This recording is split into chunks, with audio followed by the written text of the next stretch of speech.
सोनिया गांधी झोपड़पट्टी इलाके में पुलिस को गुप्त सूचना मिली थी कि एक घर में मादक पदार्थ की तस्करी की जा रही है।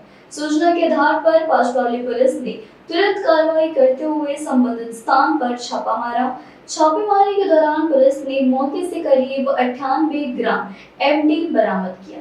बताया जा रहा है कि इस मामले में एक परिवार के कुछ सदस्य की भूमिका संदिग्ध पाई, जिसमें पिता, पुत्र और बड़े भाई के बेटे से जुड़ा कनेक्शन नजर आया। फिलहाल पुलिस ने मादक पदार्थ जब्त कर लिया है और आगे की जांच जारी है।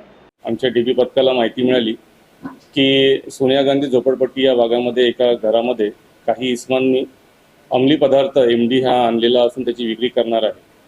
त्या अनुषंगाने मान्य वरिष्ठांना माहिती देऊन पंचांना बोलून त्यामध्ये रेड कारवाई करण्यात आली।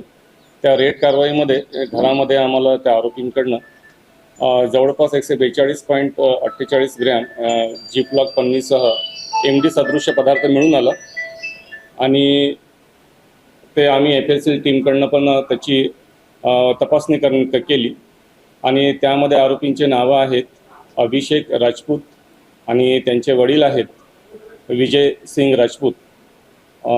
त्यांना आम्ही अटक केलेली आहे आणि त्या दरम्यान आरोपींकडनं विचारपूस केली तेव्हा त्यांनी सांगितलं की तो माल त्यांचे ते अभिषेकचे जे मोठे वडील आहे त्याचा मुलगा अनिकेत राजपूत याने तो माल आणलेला आहे आणि आम्ही त्या तिघांविरुद्ध NDPS कायद्यान्वये गुन्हा दाखल केलेला आहे।